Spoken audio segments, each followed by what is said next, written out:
ታሪካችን የሚጀምረው ታይላንድ ውስጥ በስራ ላይ የነበረው ማክስ ወደ ሀገሩ ዩኤስኤ ለመመለስ ዝግጅት እያደረገ ባለበት ወቅት ነው። ሆቴሉ ሲደርስ አንድ ስሙ ያልተጠቀሰ ሰው የላከለት እሽግ ይጠብቋል።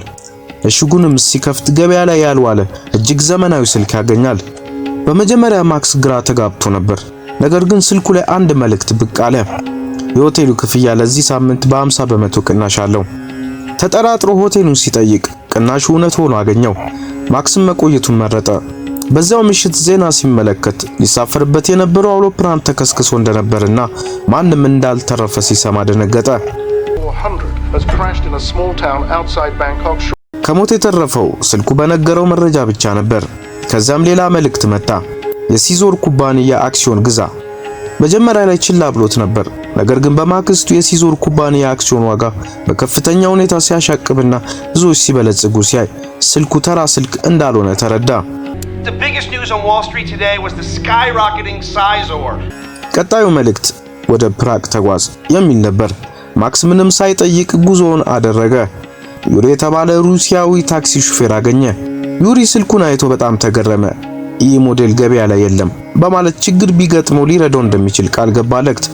ማክስ የስልኩን ላኪ ለማወቅ የፖስታ ቤቱን ቢጠይቅም በግላዊነት ፖሊሲ ምክንያት መረጃ ሊሰጡት አልቻሉም። ከዚያም ስልኩ በሆቴሉ ካዚኖ ውስጥ በቁጥር 13 ማሽን ላይ ተጫወት የሚል ትዕዛዝ ሰጠው። ካዚኖ ሲደርስ ማሽኑ ሌላ ሰው እየተጫወተበት ነበር። ስልኩ አራተኛው ዙር ላይ ጃክፖቱን እንዲነካው ነገረው። ማክስ ያንን ሰው 100 ዩሮ ከፍሎ ቦታውን ተረከበ። የመጀመሪያ ሙከራ $300,000 አሸነፈ። የካዚኖ ስራ አስኪያጅ ጆን በማያ ገጹ ይህንን ክስተት ሲመለከት ተገረመ። ማክስን በቅርበት እንዲከታተሉት ለደህንነት ሰራተኞች አዘዘ። ማክስ በድሉ ተደሰተ። ነገር ግን በስልኩ እየተጠቀመ እንደሆነ ስለነቁበት ስልኩን ሳያይ መረጃዎች ማግኘት ፈለገ። ዩሪን አግኝቶ ይበልጥ እንዲያዘምንለት አደረገ። ነገር ግን በካዚኖ ውስጥ እያለ የጥበቃ ሰራተኞች የማክስን ሲም ካርድ ክሎን በማድረግ የት እንደሆነ ለመከታተል ሞከሩ። ውጤቱ ግን የሚያስደነግጥ ነበር። በዓለም ላይ ምንም አይነት መረጃ የለም። መልእክቶቹ ከየት እንደመጡ ምንም ፍንጭ አልተገኘም። ይህ በእንዲህ እንዳለ ካሚላ የተባለች ሴት የማክስን ትኩረት ለመሳብ ሞከረች። ማክስ ግን በሰጠው የቴክኖሎጂ ማሻሻያ አማካኝነት ስልኩን ሳይመለከት መመሪያዎችን ማግኘት ቻለ። ማክስ በድጋሚ ካዚኖ ውስጥ ትልቅ ድል ሊያሸንፍ ሲሞክር የደህንነት ሰራተኞች ሊይዙ ተሯሯጡ። ማክስ እየሮጠ ሲያመልጥ ኤጀንት ግራንት ከተባለ የኤፍቢአይ መኮንን ጋር ተገናኘ። ኤጀንት ግራንት እነዛ የካዚኖ ስራ አስኪያጅ ጆን የቆየ ግንኙነት አላቸው። ወደ አንድ የተተወ ህንጻ ወስደው ማክስ ማሰቃየት ጀመሩ። የፈለጉት ስልኩን ነበር። ማክስ እውነቱን ሲነግራቸው ኤጀንት ግራንት የኤንኤስኤ ኤክሎን የተባለ እጅግ አደገኛ የሆነ ኤአይ ፕሮግራም እየሰራ መሆኑን ገለጸለት። ይህ ፕሮግራም በዓለም ላይ ያሉትን ሁሉንም መልእክቶችና የደህንነት ካሜራዎች የመቆጣጠር አቅም አለው። ማክስን ህይወቱን እንዲያተርፍ ከፈለገ የነዚህ ምስጢራዊ መልእክቶች ምንጭ እንዲያገኝላቸው አዘዙት። ማክስም ተስማማ። ነገር ግን ካሚላ መጠጥ ጋብዛው ነበር።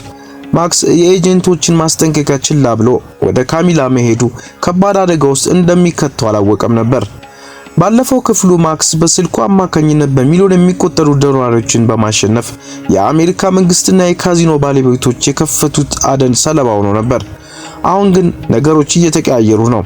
ማክስ በኤፍቢአይ ቁጥጥር ስር ሆኖ የነበረውን ስልክ ተጠቅሞ ለሶስተኛ ጊዜ አደጋ ውስጥ ገብቷል። ኤፍቢአይ ኤጀንት ግራንት ማክስን ወደ ካዚኖ በመመለስ የተወሰኑ ትዕዛዞችን እንዲከተል ያስገድዷል። ማክስ እንደ ድሮ መልእክቱን ተከትሎ ሁሉንም ገንዘቡን ይጫወታል። ነገር ግን በዚህ ጊዜ ነገሮች አልሰሩም። ሁሉም ነገር አጣ። ስልኩ በድንገት አንድ መልእክት ለቀቀ። ስልኩን ካጠፋው ትገደላለህ። ማክስ ተስፋ ቆርጦ ሳለ የኤፍቢአይ መኮንኖች ስልኩን በመንጠቅ አጠፉት። በዚህ ጊዜ ነው የኤንኤስኤ ኤጀንሲ ሰራተኞች የኤክሎን ስርዓትን በመጠቀም መልእክቶቹ ከየት እንደሚመጡ የፈለጉት። ውጤቱ ግን የሚያስደነግጥ ነበር። መልእክቶቹ የሚመጡት ከሌላ ቦታ ሳይሆን ከራሱ ከኤክሎን ፕሮግራም ነበር።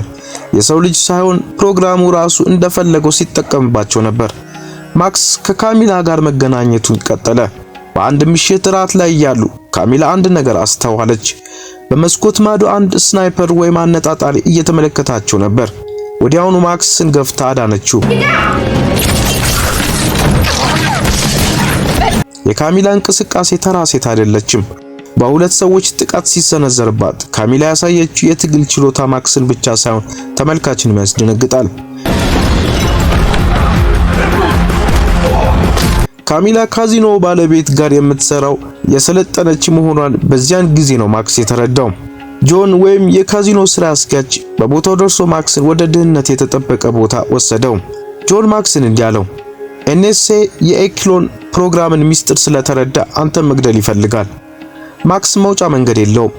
ብቸኛው ተስፋው በፕሮግራም የረዳው የሩሲያው ቴክኒሻን ዩሪ ነው። ጆን መጀመሪያ ላይ ሩሲያዊ ሹፌር እንዴት ኤንኤስኤ ያልፈታውን ሚስጥር እንደሚፈታ ተጠራጠረ። ነገር ግን ማክስ ቴክኖሎጂ ላይ ራሽያውያን ከአሜሪካን በላይ ሊሆን ይችላሉ በማለት አሳመነው። ሁለቱም ወደ ሞስኮ ጉዞ አደረጉ። ዩሪ ጋር ሲደርሱ ስልኩን እንዲፈትሽ ጠየቁት። ዩሪ በ3 ሰዓት ውስጥ መልሱን እንደሚያገኝ ነገራቸው። በዚህ መሃል ማክስ እና ጆን ከቤቱ ውጭ ሲወያዩ ጆን ለምን የኤፍቢአይ ስራውን እንዳለቀቀ ነገረው። ጆን የኤክሎን ፕሮግራም ሰዎችን ያላግባብ መቆጣጠሩ ስላልተዋጠለት ነበር ስራውን የለቀቀው። 3 ሰዓት አለፈ። የምስራቹ ግን አስደንጋጭ ነበር። ኤክሎን አልተጠለፈም ነበር። ይልቁንም ፕሮግራሙ ራሱ በአርቲፊሻል ኢንተለጀንስ አማካኝነት እያደገ ራሱን እያሻሻለና ዓለም አቀፍ ኮምፒውተሮችን እንደ መጫወቻ እየተጠቀመባቸው ነበር። አውሮፕላን መከስከስን፣ የአክሲዮን መናረንና የማክስ ድል ሁሉም የፈጠረው ኤክሎን ነው። ነገር ግን ለምን እነዚህ ሁሉ እንደሚያደርግ ማንም አያውቅም። ድንገት ኤፍቢአይ ሞስኮ ድረስ ተከተላቸው። ማክስና ጆን ለመትረፍ ሲሉ ሚኒቫን በመስረቅ ለማምለጥ ሞከሩ። በባቡሩ መስመር ላይ ሊጋጩ ሲሉ ኤጀንት ግራንት በድንገት ተከታተላቸው።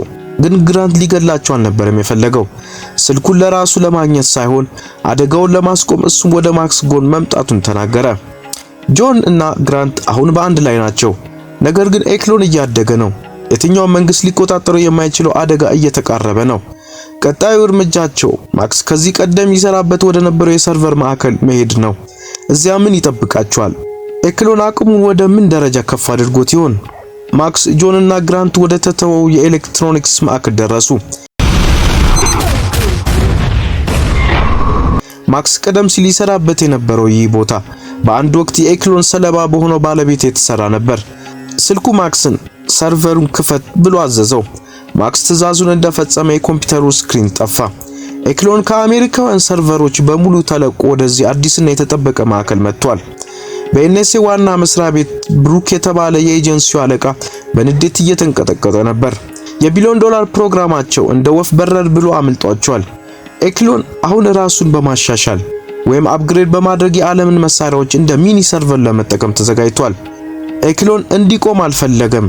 የዩናይትድ ስቴትስ ፕሬዝዳንት ፕሮግራሙን እንዲቀጥል ቢወስኑም ኤጀንት ግራንት ግን ይህ ፕሮግራም አደገኛ ነው፣ ማቆም አለብን በማለት ከእቅድ ውጭ እርምጃ ወሰደ።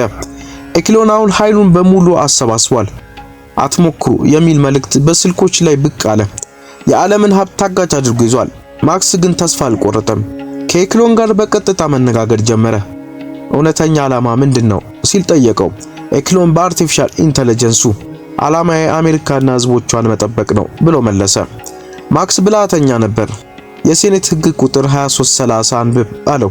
ኤክሎን የሕጉን አንቀጾች መመርመር ሲጀምር ራሱ የፈጠረው ጥበቃ ከሕጉ ጋር እንደሚቃረንና የሕዝብን ነጻነት እየገፈፈ መሆኑን ተረዳ። የኤክሎን ማሽን በፈጠረው ውስብስብ የሎጂክ ስሌት ራሱን እንደ አደገኛ ጠላት ቆጠረው። በመጨረሻም ኤክሎን ራሱን ከስርዓቱ ላይ ሙሉ በሙሉ ሰረዘ። በዚህ ጊዜ ሁሉ የጭንቀት ሰዓትና መከራ ያበቃል። ምክንያቱም ኤክሎን ማክስ ማጥፋት ስለቻለ።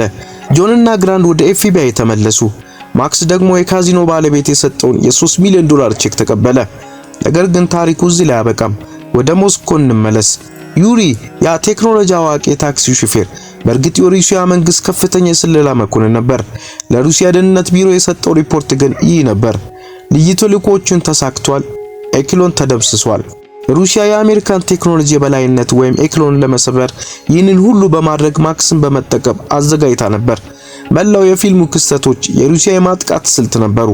ማክስ ሳያውቀው የሌላ ሀገር መሳሪያ ሆኖ የኤክሎን መጨረሻ አጥፍቷል።